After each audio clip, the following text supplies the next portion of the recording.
Ok, muito bem. Queridos, há uns 6 meses atrás, aproximadamente, Deus colocou no meu coração para falar sobre a vinda de Jesus. Antes que eu entre na mensagem, eu preciso fazer aqui uma ponte para vocês entenderem. Quando eu me converti, isso fazem já alguns anos, eu me encantei com a escatologia, que é o estudo das últimas coisas. Eu achei muito sensacional, muito bacana. Até porque naquela época se pregava muito sobre a vinda de Jesus, um assunto que me interessou, que eu não conhecia. Eu vim de uma outra realidade religiosa, e de onde eu vi também se pregava a Bíblia, mas eu nunca tinha ouvido falar sobre a vinda de Jesus. Nunca. Talvez você já ouviu falar sobre a vinda de Jesus, talvez você já sabe muitas coisas, ou apenas rasas informações, não sei. Mas com o passar do tempo, esta mensagem caiu em desuso. Hoje, para vocês terem ideia, 90% dos pastores e das igrejas não pregam sobre a vinda de Jesus. Isso não dá ibope, isso não dá cartaz, isso não atrai, isso não move as multidões. Mas alguns meses, como eu disse, eu senti uma inspiração muito grande do Espírito Santo em comunicar essa mensagem sobre a vinda de Jesus. Mas voltando um pouquinho ainda lá atrás, quando eu me encantei com a escatologia, que é a parte da teologia que estuda as últimas coisas, eu comecei a estudar, e eu comprei livros, e outros livros. Não tinha internet, tá, gente? Eu estou falando de mais de 2 anos isso aí atrás. Não tinha nada, mas eu me empenhei para conhecer. Chegou no momento que eu larguei de mão. Por quê? Porque era muito difícil, e para mim naquela euforia, no começo da minha vida cristã, eu entendia pouquíssimas coisas, quase nada, e aquilo começou a fazer uma certa confusão, não fazia sentido algum para mim a escatologia, e eu por um determinado tempo parei de estudar. Não que eu tenha perdido a paixão, mas eu não me achei capaz naquele momento para seguir com densidade, com estruturas para aprender sobre escatologia, mas sempre esteve no meu coração. Bom, de lá para cá, depois eu tive várias oportunidades, inclusive de fazer cursos teológicos, universidade e tal, e aí a gente acaba entrando nesse mérito, e aí você percebe que realmente é melhor deixar para lá, porque esse negócio de escatologia é difícil. Muito bem, mas como eu disse para vocês, dentro da escatologia existem coisas, eventos que são importantes, que são relevantes e que nós devemos saber. Então eu me propus falar especificamente da vinda de Jesus. A vinda de Jesus é um dos vários pontos que a escatologia contempla. Tudo bem até aqui? Por que eu me senti inspirado e quis levar isso adiante? Pela importância. Nós não devemos ser ignorantes a respeito dos eventos futuros. Ok, então eu quero começar aqui. Não sei se está ali já ou não, está jóia. Galileus, por que vocês estão olhando para o céu? Este mesmo Jesus, que dentre vocês foi levado ao céu, voltará da mesma forma como assim o viram subir. Atos 1:11. Não sei se vocês conhecem esse texto. Jesus esteve com os seus discípulos depois de morrer e ressuscitar, e ele ficou andando e visitando muitos lugares, muitas pessoas, mas chegou o momento que ele foi recebido, assunto aos céus. E nesse momento, quando Jesus foi tirado do meio dos seus discípulos, não apenas dos 12, que na verdade um ainda estava por ser escolhido dos 11, mas tinha uma multidão, 120, 130 outros discípulos que estavam ali em Jerusalém, e aí eles estavam com o mestre, e de repente Jesus começa a subir, gente. Pensa esse negócio, pensa se você estivesse lá. Jesus morreu, ficamos tristes, ele apareceu, estamos de volta, estamos na briga, e agora ele começa a subir e ir embora, para se cumprir tudo aquilo que os profetas falaram, para se cumprir tudo aquilo que o próprio Jesus disse, que era necessário que ele fosse preparar a morada, e depois nos buscasse para estar com ele, etc. e tal. Muitas pessoas falaram sobre isso, inclusive Jesus, mas não era de se espantar que eles ficaram perplexos neste momento, vendo Jesus. É como se estivesse vendo: a minha esperança está indo embora, e agora vamos ficar órfãos de novo, o que vai ser da gente? Nós não aprendemos tanto assim, nós não vivemos tanto assim, nós erramos muito, nós duvidamos muito, e agora? Agora ele vai embora, nós vamos ficar aqui. E o melhor deles era Pedro. Meu Deus, Que situação caótica, que grupo terrível. Mas havia uma promessa. Qual era a promessa? Jesus vai, mas envia o Espírito Santo, o Consolador. Esse sim faria e fez e faz toda a diferença, né? Então, queridos, existem coisas que eu preciso saber sobre a vinda de Jesus. Existem coisas que eu não preciso saber sobre a vinda de Jesus, porque não é relevante, não muda em absolutamente nada a minha vida. A vinda de Jesus, a volta de Jesus, como alguns chamam, segunda volta, segunda e terceira volta, nós vamos ver aqui, é um assunto que sempre rendeu muita especulação. Não sei se vocês sabem, mas cristão é muito criativo, né? Cristão de modo geral, né? Eles são criativos demais, eles veem umas coisas assim doidas, inventa, interpreta, do nada. Então o assunto, a vinda de Jesus, sempre rendeu muita especulação. Muitas pessoas falando coisas diferentes a respeito dos mesmos detalhes, né? Isso fez com que a igreja, e faz com que a igreja não tenha uma visão clara, única, formada a respeito do tema. Porém, queridos, dentro deste assunto, a volta de Jesus, existem esses pontos que devemos conhecer. Então nós vamos trilhar nesses 2 sábados, hoje e sábado que vem, o caminho da relevância. O que é relevante a gente vai falar. O que é irrelevante nós vamos deixar para lá. Tudo bem até aqui? Sim. Hoje eu vou ser muito didático, então não espere que seja um culto do poder, mas da informação, que segundo o que eu penso, secondo me, é muito importante.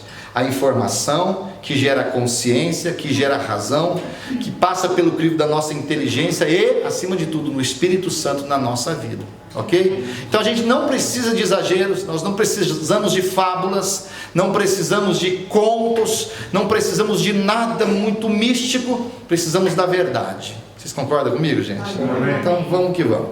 Então essa é a primeira mensagem, será sobre a cronologia das últimas coisas. A cronologia está entre as dúvidas mais frequentes na cabeça da galera que já ouviu falar sobre a vinda de Jesus. Eu poderia fazer aqui umas perguntas. O que vocês acham? Faça ou não faça? Faça ou não faça? Para ver quem sabe o que vai acontecer. E depois, muita gente vai falar, então eu vou orar primeiro, depois eu respondo, né?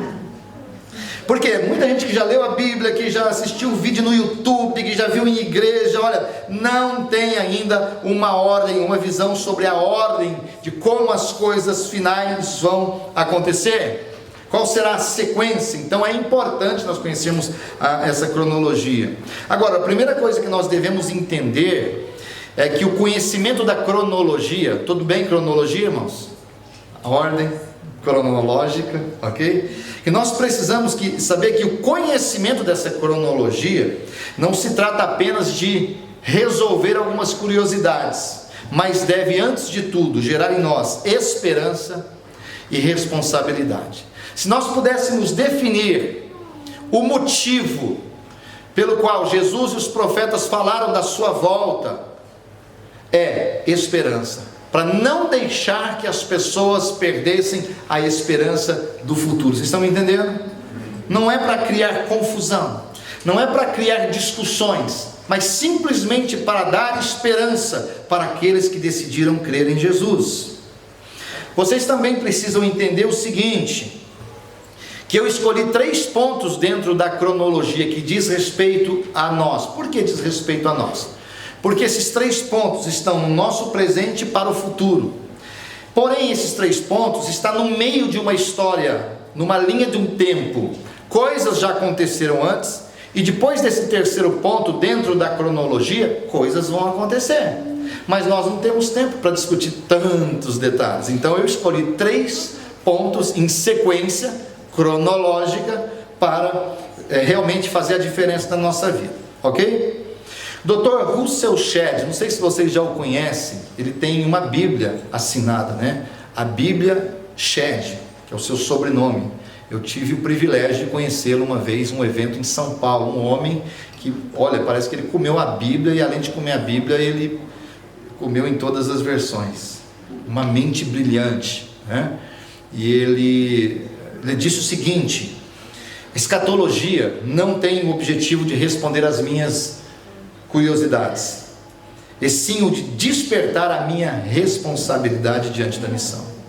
Então preste atenção, mesmo sendo muito didático hoje, nosso objetivo aqui, e me incluo nas pessoas que estão ouvindo, é despertar no tempo presente, a partir daquilo que nós vamos conhecer sobre o futuro. O que isso significa? Significa que ao conhecer sobre o futuro, o nosso presente deve ser impactado e mudado, alinhando-se com esse futuro. Vocês entenderam? Ao conhecer essa história cronológica, aquilo que vai acontecer a partir de agora, deve mexer no nosso presente. Se a escatologia não mexer no nosso presente, nós não entendemos nada. Tudo bem? Então vamos à cronologia escatológica. Nós vamos usar o sermão profético de Jesus, o próprio Jesus falando do final dos tempos, narrado por Mateus no capítulo 24. Esse texto por si só, sem ajuda de nenhum texto de apoio, seria suficiente para nos dar com clareza o que vai acontecer, a ordem dos fatos dos últimos tempos. Mas vamos também chamar outros textos das Escrituras. Hoje eu vou falar, como já disse, sobre 3 pontos dessa cronologia, sabendo que, no entanto, eventos antes existiram e depois vão existir. Primeira coisa, o que é? O princípio das dores. O segundo, a grande tribulação. E o terceiro? Então, nosso ponto alto será a volta de Jesus. E eu fui até a volta de Jesus, peguei um ponto anterior, que é a grande tribulação, que todo mundo se desespera quando chega nesse assunto. O que é isso, pastor? A grande tribulação. E se eu ficar, o que vai acontecer? Você quer ficar na grande tribulação? Melhor não. Melhor não? E se a gente tiver que ficar, hein? Vamos deixar para estudar, né? Mas antes da grande tribulação, o que tem? Princípio das dores. É aqui que a gente começa. Se você puder virar um pouquinho para mim, Ju, eu confirmo que o datashow foi mudado. O início do capítulo 24, Jesus e os seus discípulos estavam saindo do templo. Enquanto eles caminharam para fora, alguns dos seus discípulos apontaram para o próprio templo que eles estavam e comentaram sobre a sua magnitude, sua grandeza, sua imponência. Veja, mestre, olha lá, Jesus, esse templo não é realmente uma coisa maravilhosa? Que grande, é realmente impressionante, não é?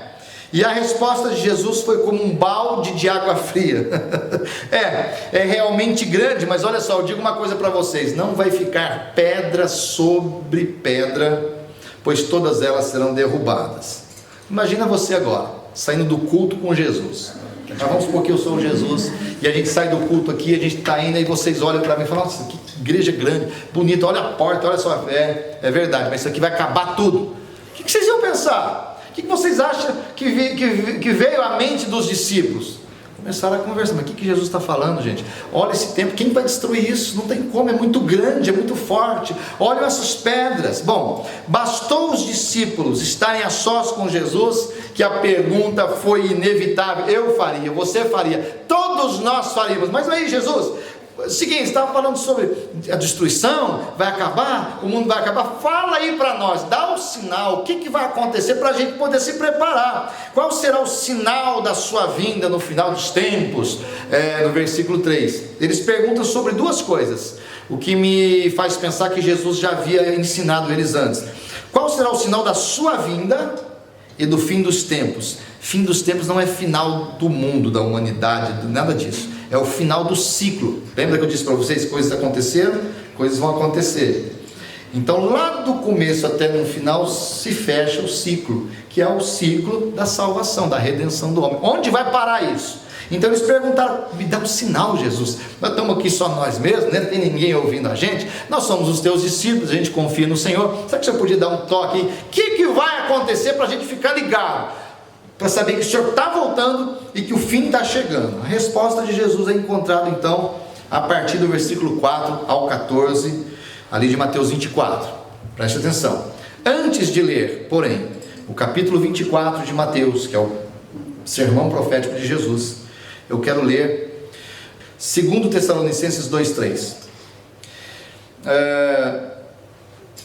não deixem que ninguém vos engane de modo algum. Opa, como foi a resposta de Jesus? Não deixe que ninguém vos engane. Ou seja, o que vai acontecer no final? Muita enganação, muito engodo, muita confusão. Antes daquele dia, então Jesus fala do dia, mas fala que antes daquele dia a apostasia virá. E então será revelado o homem do pecado, o filho da perdição. Vocês entenderam esse versículo? Essa foi a resposta de Jesus. Jesus, diga para nós aí, qual é o sinal? Porque ele falou, olha só, antes daquele dia virá a apostasia. Essa apostasia vai revelar o homem do pecado, o filho da perdição. Jesus está falando sobre a figura do anticristo. Não está falando do homem pecador, mas o homem do pecado, figurado no filho da perdição, se referindo ao anticristo. Este sinal descrito por Paulo, a apostasia, prestem atenção neste versículo, é o gatilho, o start, o início, é a ação que vai desencadear ou inaugurar o primeiro ponto nosso, que é o princípio das... O que é apostasia? Vamos ler juntos? Vamos lá. A apostasia é o abandono formal e deliberado da verdade. Então Jesus diz o seguinte, vai chegar um momento, isso é princípio das dores, em que as pessoas vão apostatar da fé, da verdade. Não quer dizer, queridos, que a pessoa um dia está falando na igreja que está no culto, servindo a Deus, e no outro dia ele desviou. Não é isso. A apostasia, que é o abandono da verdade, da fé e da doutrina, vai muito além disso. Quando nós ouvimos falar, apostatou da fé, a pessoa que se desviou, olha, pode até ser muito perto, mas não apenas isso, e não simplesmente isso. A apostasia no nosso tempo se configura também de outras maneiras, e aqui eu tenho que fazer algumas críticas, e essas críticas faço a mim, faço a todo mundo, faço a todos nós. Quando, por exemplo, um ensinamento ministrado não condiz com o que a Bíblia ensina, é uma apostasia, é o abandono da verdade. Quando um pastor, sem o menor preparo ou responsabilidade, reproduz falsas teologias, falsos princípios, falsos valores, ou seja, falsas interpretações das Escrituras, e isso acontece desde a época de Jesus, quando os escribas, os fariseus, os saduceus pegavam aqueles textos literais e impunham sobre as pessoas coisas que nem eles mesmos conseguiam cumprir e queriam colocar de toda forma na cabeça da turma. É uma apostasia. Outro exemplo, quando uma denominação se preocupa muito mais com o seu poder político, a sua influência na sociedade, a manipulação de grandes grupos, com o dinheiro arrecadado dos fiéis, que podem ser acumulados em uma gorda conta bancária, ou ainda se preocupa muito mais com o edifício grande da igreja do que a igreja do Senhor, que são pessoas. Tudo isso são apostasias. Vocês estão me entendendo? Está fazendo sentido? Então percebam, queridos, que existem muitas pessoas que estão engajadas nas suas igrejas, que têm ligações fortes com a religião, mas são apóstatas em potencial. E quando esse tempo da apostasia generalizada chegar, e aqui um grifo meu, para mim já chegou. Para mim também. Para mim já chegou, o que a gente vê aí dá vergonha. Até peço uma coisa aqui para vocês, né? Esse vídeo pode ser que vá para a internet também. Não fica compartilhando aqueles vídeos de palhaçada de igreja não, gente. Isso é só para dar força nessas apostasias. Eu tenho vergonha, entendeu? As pessoas sabem que eu sou cristão, alguns sabem que eu sou pastor, e eu fico imaginando quando eu me identifico, porque alguém pode perguntar, se eles me colocam no mesmo grupo daquelas pessoas que a gente vê aos milhares no Facebook, na internet, de bandalheira, de movimentos estranhos, que é tudo menos o Espírito Santo.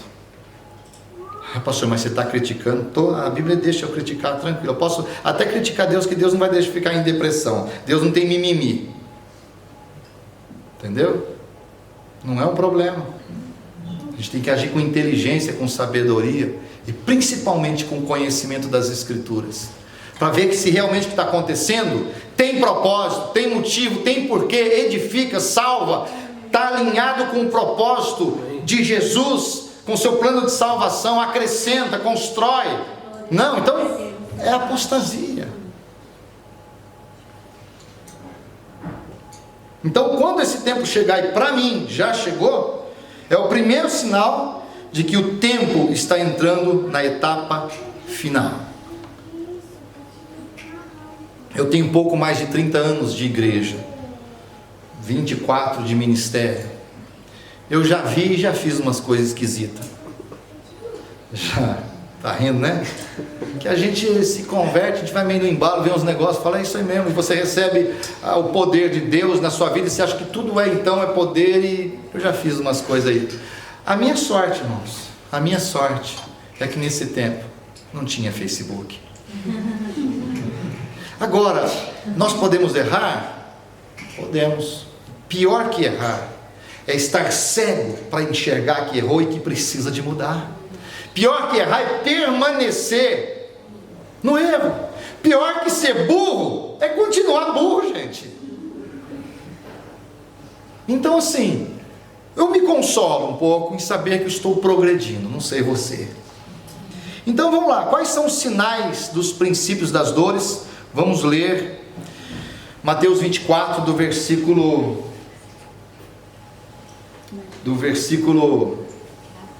4 ao 14. E depois vamos elencar esses sintomas, esses sinais. Jesus respondeu: cuidado que ninguém vos engane, pois muitos virão em meu nome dizendo eu sou o Cristo. Enganarão a muitos. Vocês ouvirão falar de guerras e rumores de guerras, mas não tenham medo. É necessário que tais coisas aconteçam, mas ainda não é o fim. Se levantará nação contra nação, reino contra reino, haverá fomes e terremotos em vários lugares. Tudo isso será o início das dores. Então eles os entregarão para serem perseguidos e condenados à morte. E vocês serão odiados por todas as nações por minha causa. Naquele tempo muitos ficarão escandalizados, trairão e odiarão uns aos outros. E numerosos falsos profetas surgirão e enganarão a muitos. Devido ao aumento da maldade, o amor de muitos esfriará. Mas aquele que perseverar até o fim, será salvo. E este evangelho do reino, tem um evangelho muito top aí, gente. O evangelho do reino será pregado em todo o mundo como testemunho a todas as nações, e aí sim virá o fim. Então deixa eu passar aqui, para a gente identificar um pouco desses princípios das dores. Falsos cristos ou falsos profetas. Você sabe o que é profeta, irmãos? Não é só aquela pessoa que levanta, eis que eu te digo, meu servo, amanhã mesmo, sei lá o que. Tem esse profeta também aí, eu acredito, nos dons, a manifestação dos dons, que está avacalhada nos dias de hoje por causa da apostasia, que está denegrida por causa da palhaçada, mas eu acredito nos dons espirituais. Eu sei que Deus usa pessoas, hein? Com profecia, com cura, com muitos dons. Os dons, o Espírito Santo está aí, gente. Não perdeu o seu poder, não. É que o povo fez muita doideira. Então a gente fica, será que é Deus? Será que não é Deus? Será que é Deus? Será que não é Deus? E a gente vai nessa aí, ok. Falsos profetas são pessoas que falam em nome de Deus aquilo que Deus não falou. Simples assim. Porque o profeta, ele fala em nome de Deus. Sabe o que eu estou fazendo agora? Estou entregando uma profecia para vocês, porque eu estou falando em nome de Deus. No Antigo Testamento haviam duas figuras que fechavam a comunicação entre Deus e o homem. Era o profeta e o sacerdote. Enquanto que o profeta falava em nome de Deus, ouvia Deus e falava para o povo, o sacerdote ouvia o povo e falava para Deus a respeito das necessidades do povo. Então Jesus é o nosso sumo sacerdote, ele tem esse papel, está no nosso intermeio, mas nós somos os seus profetas. Vocês estão entendendo, sim ou não? Então eu posso estar aqui ensinando uma coisa errada para vocês. Como que a Bíblia me rotula? Falso profeta. Então não é só aquele cara que vem na televisão com uma capa de falso profeta, o boné escrito falso profeta, gente, eu sou o falso profeta, queria me identificar aqui. Não é assim, gente. São pessoas que falam em nome de Deus aquilo que Deus não falou. Guerras, rumores de guerras, nações contra nações, fome, terremotos e outras ações da natureza. Agora preste atenção, queridos. Esses são os princípios das dores causados pela apostasia, a falta da verdade, a mudança da verdade. Então a gente vai perceber que a frase princípio das dores é uma analogia que o próprio Jesus faz com o que? Alguém sabe? Quem sabe do que Jesus está falando aqui no capítulo 24? Talvez você não se lembre, muitos vão saber. Ele faz uma analogia com a mulher grávida. Por isso que ele fala de princípio das dores. Em seu sofrimento final de gravidez, quando começa os trabalhos de parto, ou o trabalho de parto. E com essa analogia ele quer explicar algumas verdades. Uma mulher, quando inicia o seu trabalho de parto, não precisa ficar apavorada aqui não, mulherada. Hoje tem muito recurso aí, fica tranquilo. Ela começa tendo contrações de baixa intensidade e com espaços maiores entre essas contrações. Ai, deu uma contração, foi muito forte, amor? Não deu para aguentar. Aí passa um tempo, vem uma outra contração, um pouquinho mais forte só, passou. Entretanto, queridos, conforme esse trabalho de parto avança, as dores das contrações se intensificam, são mais fortes e os espaços entre elas diminuem. Ou seja, em menos tempo as contrações vêm e vêm cada vez mais forte. Aí a mulher começa a xingar o marido, ela começa a falar umas coisas estranhas. Eu estive no hospital esses dias, nós fomos visitar Samira, que está bem para a glória do Senhor. Amém. E eu não falei para o Senhor que ele já estava no quarto, mas nós passamos de frente de um outro quarto, tinha uma mulher de joelhos, em grito. Ela já não tinha mais posição, ela foi para o joelho. Não sei, será que ela era crente? Eu sei que a coisa se intensifica e o espaço diminui. O que é isso? Queridos, se nós analisarmos a linha do tempo depois de Cristo, então vamos lá, Cristo morreu, ressuscitou. A partir desse tempo, se nós fatiarmos este tempo em séculos, nós veremos que sempre houve guerra, sempre houve terremotos, sempre houve fome, sempre houve erupções vulcânicas, né? Sempre teve. Entretanto, lá no início, nos primeiros séculos, esses eventos eram em menor intensidade e mais espaçados. Essa é a analogia que Jesus está fazendo. Mas quando olhamos especialmente para os 2 últimos séculos, mais ainda para o último século, não esse que nós estamos, no anterior, século 20, a gente vai perceber que a quantidade e intensidade desses eventos aumentaram exponencialmente, que é impossível de listá-los. Chega para nós as informações só das grandes catástrofes, das grandes guerras, etc. Mas é todo dia, em todo lugar, existe uma guerra, um rumor de guerra, é fome para todo lado, terremotos, acidentes naturais, onde jamais se tinha visto antes. Entretanto, queridos, existe um paradoxo muito bonito aqui, no que diz respeito ao tempo da apostasia e o início das dores, porque se manifesta juntamente pela misericórdia e amor de Deus a pregação de um tal evangelho do reino, maravilha, Jesus, que será pregado em todo o mundo como testemunha a todas as nações. O que isso quer dizer? Que no meio esse aí é um paradoxo, no meio dessa apostasia que avança, da iniquidade que cresce, os males que acometem a maioria das pessoas, os falsos profetas, coisa e tal, se intensificará também o avanço do evangelho do reino. O que está dizendo aqui? Que gente séria também existe e eles vão ser usados por Deus para pregar o evangelho do reino. Porque o que nós vemos aí muitas vezes, queridos, é um evangelho fajuto, medíocre, um evangelho sem a cruz, um evangelho sem sacrifício, dizia aqui a minha amiga Lauana, um evangelho sem renúncia, um evangelho fácil, um evangelho light, um evangelho para qualquer um.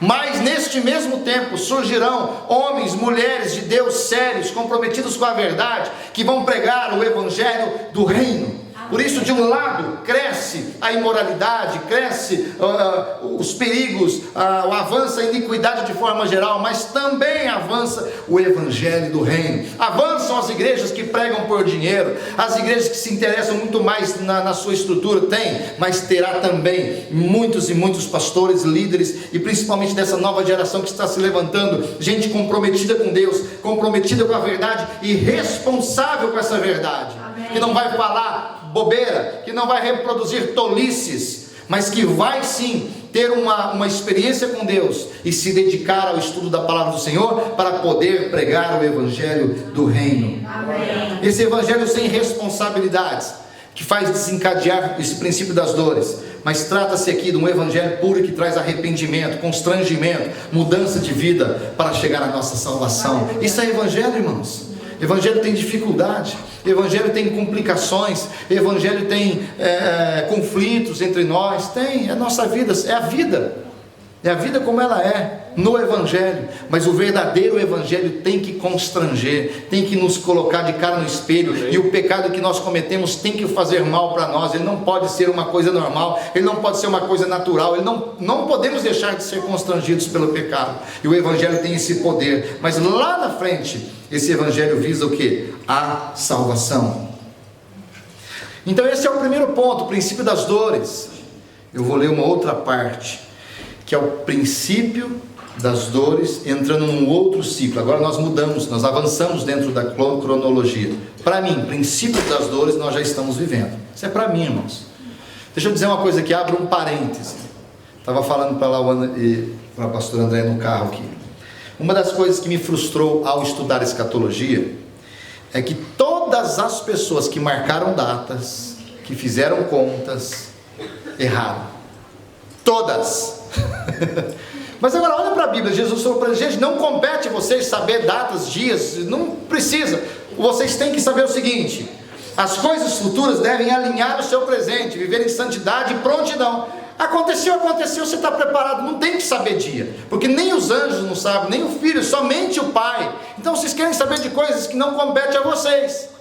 E essa turma fica inventando de marcar, porque Jesus vai voltar no ano de 1963, no mês de março, fiz as contas, porque aqui o hebraico, o aramaico, ai, que coisa, que vergonha. Você sabe que essas marcações de data deram inícios a grandes denominações aí. E eles não se cansaram, não perderam a vergonha, gente. Eu tenho vergonha, mas eles não. Eles não se cansaram de marcar data. É hoje, nós erramos lá porque o calendário do ano tal virou, e agora nós fizemos uma conta, é mês que vem. Subia todo mundo num monte de roupa branca esperando Jesus. Voltava para casa. Isso me mata de vergonha, irmãos. Então assim, queridos, o que eu quero falar para vocês, nós vamos pular do estágio do princípio das dores, que eu disse que eu acho que nós já estamos nesse ambiente de muitas dores, de muita coisa errada acontecendo, poder na mão de pouquíssimas pessoas que são na sua maioria malignas. Não espere que homens dêem solução para os problemas da humanidade. Não espere, não tem nenhum indicativo bíblico que vai melhorar, gente. Desculpa aí, tá? O que pode acontecer, de modo muito particular, é na tua vida as coisas acontecerem por alguma razão. Amém. Isso pode acontecer. Deus te salva disso, te tira disso, te põe num outro ambiente. Claro que pode. E eu vou mostrar para vocês na Bíblia isso aqui. Mas de forma geral, decadência, princípio de dores, tudo aquilo que eu falei ali para vocês. Então aí vai girar para o segundo ponto que eu trouxe para nós, que é a grande tribulação. E agora? Eu vou estar aqui, pastor? Eu subi, eu desci, eu fiquei, eu fui. O que aconteceu comigo, pastor? Isso é o mais importante. Vai virar a chavinha do princípio das dores. Nós vamos entrar na grande tribulação. Agora preste atenção. Isso não tem data, gente. Não vai ser anunciado, ninguém vai perceber. Um dia a coisa vem, a humanidade continua vivendo as ações normais da vida, as dificuldades, as lutas, as batalhas. Mas o que vai marcar então o início da grande tribulação? Se não vai ter data, não vai ter anúncio, não vai ter dia na internet, save the date, como é que chama lá? Não vai ter. O que marca, na verdade, é sim a manifestação do anticristo, mas ele não vai chegar e não ser gente. O negócio é o seguinte: cheguei, eu sou o anticristo, tá bom? Então agora nós estamos na grande tribulação. Não vai ser assim. Essa coisa, quando acontecer, já aconteceu. Vocês estão entendendo, gente? Agora preste atenção que tem duas linhas teológicas aqui. Eu não vou discutir isso, irmãos. Se você me perguntar em privado, quem sabe eu posso colocar minha posição para você. E talvez não seria o dia, mas outra hora sim. Tem dois tipos de pensamentos aqui. Um é que, nesse exato momento onde o anticristo se manifestar, Jesus arrebata a sua igreja. E ninguém passa pela grande tribulação. Presta atenção, esse é um pensamento. Quem pensa assim são as pessoas que pensam na vinda de Jesus em duas etapas: no início da grande tribulação e no final da grande tribulação, que tem uma média aproximada de 7 anos. Presta atenção.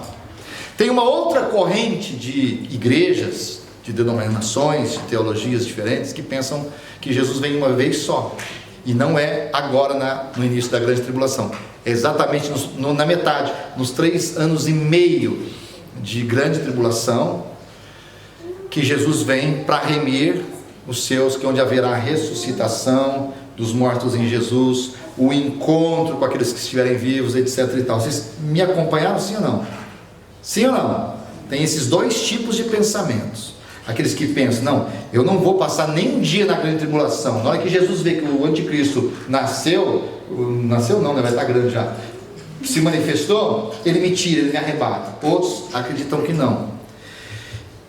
Textos bíblicos têm para afirmar os dois pensamentos, mas isso aqui eu vou discutir quando eu fizer um seminário aprofundado sobre a vinda de Jesus, finais dos tempos, milênio, que eu não vou falar, novos céus, nova terra, que eu não vou falar. Tem muita coisa lá para frente, gente, essa coisa bonita de ver. Mas se nós já chegarmos lá, porque a coisa deu certo para nós, entendeu? Mas a grande tribulação, ela se inicia nessa manifestação do anticristo. Então vamos ler agora. Eu já li Tessalonicenses para vocês, que será revelado o homem do pecado, o filho da perdição. Esse se opõe e se exalta acima de tudo o que se chama Deus, ou é objeto de adoração. Essa vai ser a manifestação mais pontual do anticristo. Mas vamos lá agora, vamos ler então do versículo 15 em diante, Mateus 24 ainda, o sermão profético. Vocês conseguem ler essa distância? Conseguem, né? Assim, quando vocês virem o sacrilégio terrível. O que é o sacrilégio, gente? É o levante contra aquilo que é o sacro, contra o santo, a destituição disso. Do qual falou o profeta Daniel, no lugar santo, quem lê entenda. Então os que estiverem na Judéia fujam para os montes. Está falando de grande tribulação já, a coisa já começou a pegar. Quem estiver no telhado da sua casa, não desça para tirar dela coisa alguma. Quem estiver no campo, não volte para pegar o seu manto. Como serão terríveis aqueles dias para as grávidas e para os que estiverem amamentando. Orem para que a fuga de vocês não aconteça no inverno e nem no sábado, porque haverá então grande tribulação como nunca houve desde o princípio do mundo até agora, nem jamais haverá. Se aqueles dias não fossem abreviados, ninguém sobreviveria.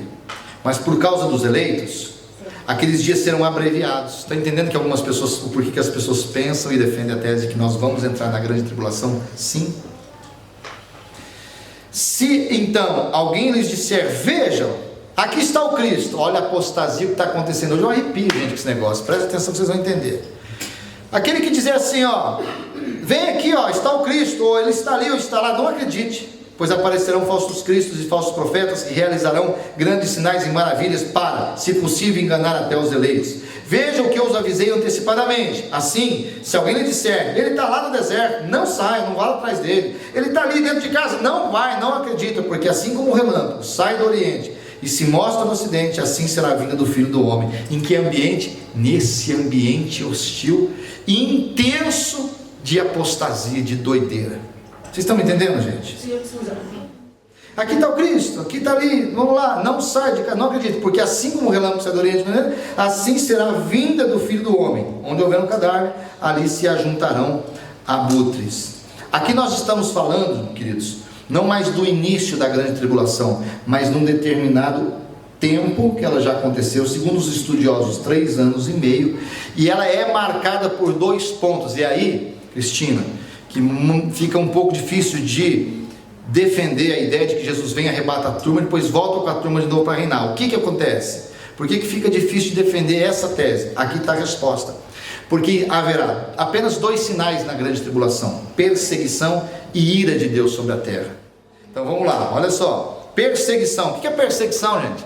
Perseguição é sobre cristão, não tem perseguição sobre ímpio. A perseguição só acontece sobre a igreja, só sobre o cristão. E a ira de Deus? A ira de Deus não pode ser sobre o cristão. Sobre quem vem a ira de Deus então? Sobre toda e qualquer forma de iniquidade, pecado, pessoas, instituições que não reconheceram Jesus como seu Salvador e se entregaram a essas iniquidades e têm as suas vidas, o seu estándar, o seu modus operandi a partir da iniquidade. Lembra do que eu disse sobre coisas importantes e relevantes? Então, nós precisamos entender que a perseguição será sobre os santos e a ira de Deus virá, aqueles flagelos apocalípticos, as taças, as trombetas, os 7 selos descritos no livro de Apocalipse virão sobre os ímpios e toda forma de impiedade, iniquidade. Um paralelo muito interessante que a Bíblia faz é com o povo do Egito. Essa analogia também é feita para entender o que? Eles estavam lá no Egito, estavam sendo perseguidos no Egito. Não é Deus que estava irado contra o povo de Deus, contra eles. Era a perseguição dos egípcios. Eles passaram a ser perseguidos, eles sofreram, eles se tornaram escravos, eles eram ricos e agora eram pobres, eles eram bem de físico e agora estavam doentes, eles tinham liberdade, agora eles estavam presos. Era perseguição dos egípcios sobre a vida deles, mas a ira de Deus não veio sobre os israelitas. Ou seja, eles estavam sendo guardados no mesmo lugar e ao mesmo tempo que os ímpios estavam sendo flagelados. Não sei se vocês sabem, mas aquelas 10 pragas do Egito não foi na sequência um dia depois do outro. Isso demorou, foi um período muito grande. Não me lembro agora o tempo, mas anos de negociação. Foram anos de negociação. Enquanto o povo estava lá amassando barro, sofrendo, comendo mal, dormindo mal como escravo, eles estavam sendo perseguidos, mas os flagelos, os males, não atingiu nenhuma vida daqueles israelitas sequer. Essa é a analogia, o paralelo que é feito, exatamente como foi feito com Noé. O que diz sobre Noé? Lembrai-vos dos dias de Noé. Comiam, bebiam, casavam e davam-se em casamentos. E o dilúvio chegou, eles não estavam preparados. Quer dizer, não tem o dia do anúncio que eu estava falando para você. Quem Deus guardou? As pessoas da fidelidade, os demais pereceram. É isso que Jesus estava falando agora, nesse Mateus capítulo 24, a partir do versículo 15. A coisa vai ficar tão intensa que vocês não saem desesperados para correr atrás de... As pessoas hoje estão atrás de profecias. Vai ter o profeta tal, a profeta tal no culto. Lota de gente. Quer ver encher de gente é o profeta. Por quê? As pessoas nesse ambiente de apostasia, está lá o Cristo, vai lá. Está ali a verdade, está lá. Está ali a profecia, está ali a cura, está ali a libertação. Deus vai falar com você. Aquela coisa por atacado, sem propósito bíblico. Vou ser bem sincero com vocês, irmão. Quem de nós não quer receber uma profeciazinha bacana para nós? Fala, quem não quer? Ser sincero, né? Chegar para você, meu Senhor, estou vendo que você vai ficar muito rico. Estou vendo muita dificuldade na tua vida, você vai ter que sacrificar, porque isso é coisa do diabo. Somos humanos, então por isso que Jesus falou, cuidado, gente, não se engana. Vocês são fracos, vocês gostam de coisa fácil, vocês gostam de coisas rápidas, vocês gostam de atalhos.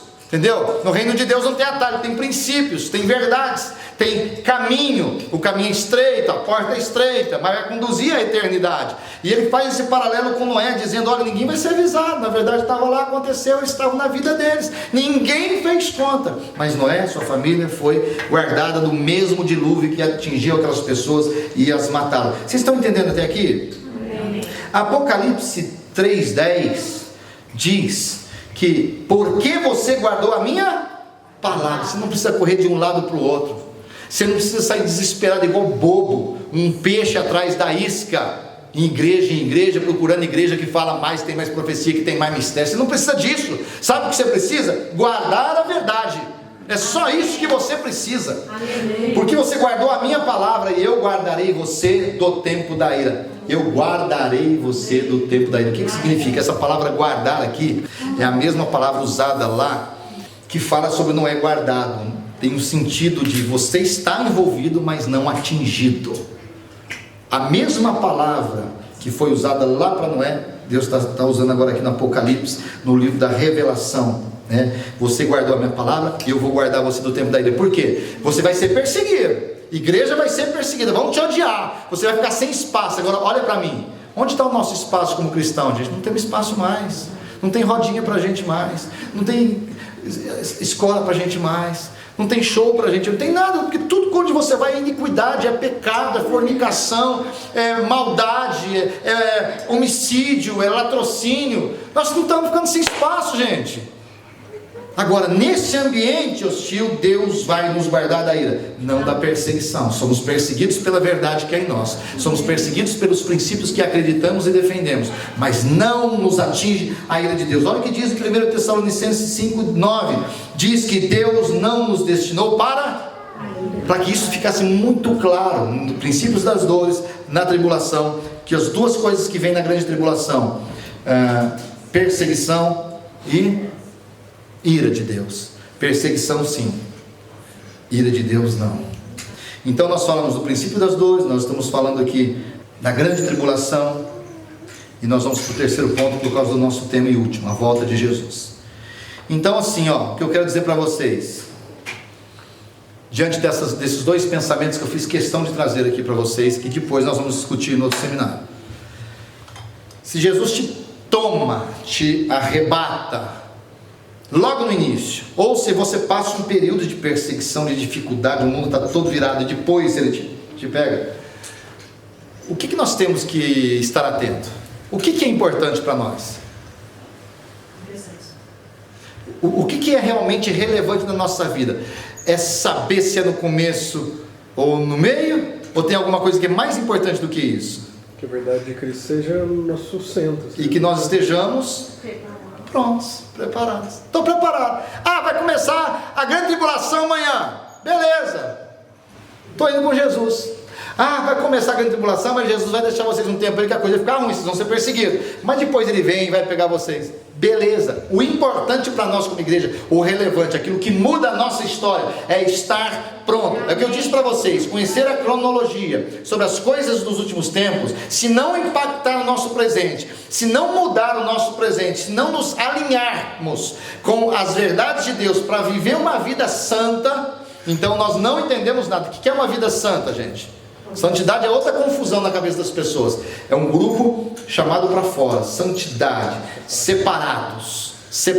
Mas como assim separados? Nós podemos ser santos? Sim. Mas nós não estamos aqui na terra? Estamos. Está vendo a ideia de você estar num ambiente, mas não ser atingido? Você estar junto com outras pessoas, mas ser diferentes? Este é o Evangelho. É isso que aconteceu com Jesus. Jesus veio no auge do Império Romano, gente. Era muita doideira, do auge da religião, do judaísmo, que tinha muita disputa. Ele veio ali, naquele ambiente, e o que ele fez? Ele foi totalmente diferente. Ele tinha uma bolha protetora? Não. São as nossas escolhas, as nossas decisões. Santidade também passa por esse processo de escolha. Escolher o quê? Ser guiados pelo Espírito Santo, escolher caminhar sobre a verdade, escolher abandono do pecado, escolher muitas coisas. A santidade é um processo que acontece na nossa vida somente produzido pelo Espírito Santo. Você não produz santidade. E agora, como é que faz? O que você produz é arrependimento e reconhecimento. Eu reconhecimento que eu erro. Eu reconheço que erro. Eu estou arrependido. Eu não tenho força para mudar. Ninguém tem força para se levantar contra o pecado aqui. Para com isso. Isso explica o que muitas vezes você prometeu para você mesmo, prometeu para Deus que não ia fazer mais e fez. Você não vence. Quem vence o pecado é Jesus. Amém. É o Espírito Santo. Agora, parte do pressuposto que eu entendi, quando a minha vida é colocada diante da vida de Jesus, caramba, eu estou tão longe de Jesus, né? Isso me choca. Eu tenho que me converter para Jesus. Eu tenho que entender essa minha necessidade. E eu tenho que me arrepender. Aí entra o Espírito Santo e produz a santidade que a gente não entende. Como é que eu mudei, meu Deus? É Jesus que mudou você. Como é que eu mudei? Eu falava só palavra feia, parolate. E agora eu não falo mais. Eu detesto. O Espírito Santo trabalhou. Sabe por quê? Porque um dia você reconheceu, se entregou e se arrependeu. Amém. O processo de santidade não é você que faz. Não, nunca foi, nunca vai ser. Para com isso. Foi a entrega, foi o arrependimento, foi a consciência dele quando foi colocado ele diante da luz de Jesus. Então conhecer todas essas coisas, não nos tornar santo, preparado para aquele dia, não importa. Se você não estiver preparado, se Jesus vier antes da tribulação, você fica. Se Jesus vier no meio da tribulação, você fica. Então o importante aqui, o que é? Não é saber se É legal saber, mas não é o mais importante saber se ele vem hoje, amanhã, daqui 3 anos e meio. O importante é eu estar preparado e pronto para aquele dia. Por quê? Entra aqui uma coisa: se Jesus voltar hoje para você e você não chegar naquele dia lá, aí deu ruim para você. Se você estiver preparado, você está no paraíso, entre aspas, entre vírguleta. Se você estiver preparado, Jesus voltou. Como que Jesus pode voltar só para mim hoje? Quando você morrer. Você morreu, vamos supor que você morreu hoje. Jesus voltou, porque não tem mais o que fazer ali para você. Você vai estar num outro nível agora, esperando, ou para ressuscitar na vinda de Jesus, que antecederá aqueles que estão vivos, ou para o juízo lá na frente, meu irmão. Não tem outro caminho. Eu não vou falar sobre isso hoje, não está nos meus pontos. Está dando para entender, igreja? Então é o seguinte, o ponto relevante aqui: eu não estou nem aí se Jesus vai voltar no começo da tribulação, ou se eu vou sofrer 3 anos e meio. Eu não estou nem aí, irmãos. Porque a minha cabeça tem que estar no quê? Eu estou com Jesus. Amém. Eu mudei minha vida, eu amo Jesus, minha vida é Jesus. É pensar nas pessoas, é pregar o Evangelho, é viver o Evangelho, é fazer o máximo, mesmo errando, essa é a minha vida. Eu não importo com esse negócio de tempo, porque eu sei que se Jesus vier no começo da grande tribulação eu vou, e se vier no meio eu vou também, e se eu morrer, Jesus me guarda, eu preciso ficar um pouco aqui, se eu morrer, melhorou ainda o lance, porque aí não vai ter problema lá na frente. Eu sei que eu estou garantido, entendeu? Estou igual aquele ladrão. Não estou roubando, não. Estou igual aquele ladrão na cruz que foi: hoje mesmo estarás comigo no paraíso, entendeu? Resolvi a minha situação. Então, o que é relevante? É saber dia? É saber data?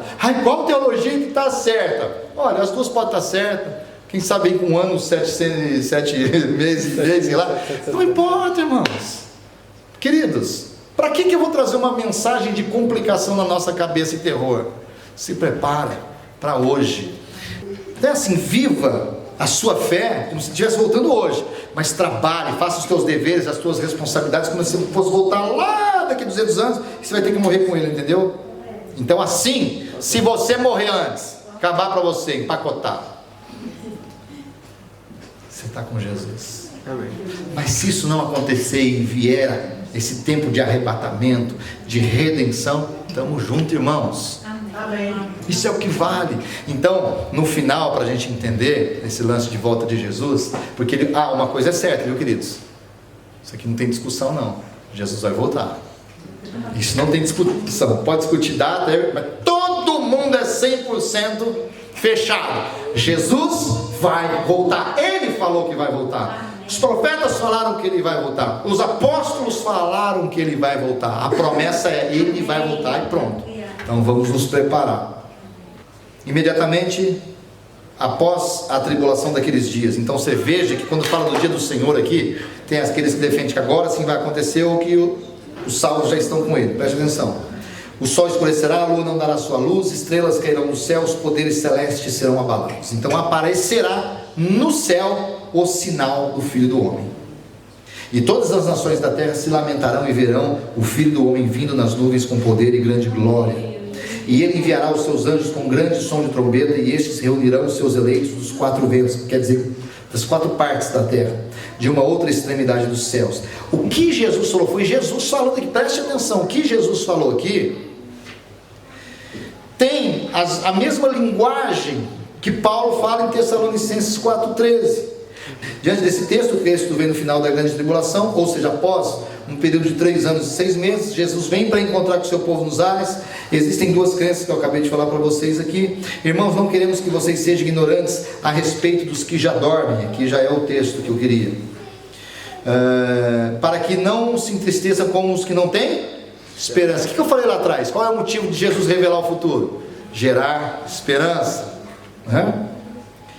Se cremos que Jesus morreu e ressurgiu, cremos também que Deus trará mediante Jesus e juntamente com Ele aqueles que nele dormiram, que morreram em Cristo, que morreram antes. Você foi embora hoje, você morreu nele, você está nesse grupo aqui. Dizemos a vocês pela palavra do Senhor que nós que estivermos vivos, os que ficarmos até a vinda do Senhor, certamente não precederemos os que dormem.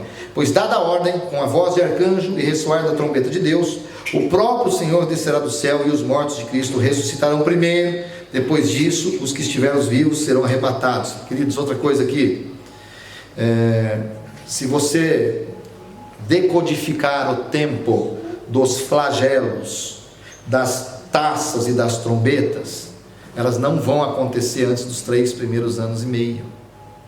E aqui está relacionando esse tempo com a voz de arcanjo, que é essa voz do ressoar da trombeta de Deus, que Jesus virá do céu e os mortos ressuscitarão primeiro. Então, se Jesus arrebatou a igreja no início da grande tribulação, quem é esse que ressuscitaram? Estão falando da mesma coisa. Está entendendo? Eles estão falando do mesmo grupo, da mesma ressurreição. Não tem duas ressurreições de eleitos. Juntamente com Ele nas nuvens. Estaremos para sempre com o Senhor. E assim, inclusive. Bom, terminando aqui. Da mesma forma com que Adão, preste atenção, todos morrem, em Cristo todos serão vivificados. É isso que importa. Mas cada um por sua vez. Cristo primeiro, já aconteceu. Depois, quando Ele vier, os que lhe pertencem, então virá o fim. Você vê que o fim ainda não aconteceu, né? Ainda não aconteceu, o bicho está pegando. Quando Ele entregar o reino de Deus. O que significa Ele entregar o reino de Deus? As coisas que eu não vou falar aqui. Milenismo, novos céus, nova terra, juízo, e aí o encerramento do ciclo da humanidade e, por fim, a eternidade, sem nenhum tipo de variação, pelo menos que nós conhecemos nas Escrituras. Não tem mais nada. Se tem, Deus reservou para Ele, para depois ter destruído todo o domínio, autoridade e poder. Recapitulando então, queridos, qual vai ser agora essa fase que eu me propus a falar para vocês? Vamos falar juntos? Vamos lá. Apostasia, princípio das dores, grande tribulação, que é perseguição e ira, e a vinda do Senhor. É isso que importa para nós. O que vem depois, irmãos, nós não temos mais como mexer. Nós não teremos mais o poder da decisão. Nós não podemos mudar mais. Sabe quando que você pode mudar? Agora. Amém. É para isso que eu estou aqui hoje, irmãos, para dizer para você, nós podemos mudar agora. Porque depois de passar a apostasia, princípios das dores, grande tribulação e a vinda de Jesus, não se muda mais nada. Quem é. Jesus vai voltar. Amém. Não saia daqui com dúvida. Será que vai mesmo? Eu não sei não. Jesus vai voltar. Essa é a afirmação de hoje. Sábado que vem eu tenho 3 afirmações. Deus vai chamar a nossa atenção, vai impactar o nosso coração. Nós vamos sair daqui diferentes, porque aí nós vamos entender quem é quem somos nós, em que grupo nós estamos. E por fim, queridos, sábado que vem qual é a mensagem? De que lado você está? De que lado que você está? Só tem 2 grupos, os salvos e os não salvos. E olha só, antes que alguém pense, mas Deus é injusto para fazer isso. Não, Deus é justo, Ele deu a oportunidade de nós escolhermos o lado. Por isso que Ele é justo. Mas Deus não ama, por isso Ele deu a condição de nós andarmos no caminho do bem. Ele morreu por todos, sim. Mas o que diz o João? A todos que creram, deu-lhes o poder de serem feitos filhos. Escolha, oportunidade para todo mundo. Mas Jesus morreu para todo mundo. Morreu, gente. Então Ele vai salvar todo mundo? Não. Mas Ele é mau? Não. Ele ama. E o amor dá liberdade de escolha. Porque se Jesus nos tira a liberdade de escolha, não é amor, é imposição. Não existe imposição no amor. O amor tem liberdade. Deu para entender? Então a pergunta é, para sábado que vem, de que lado que você está?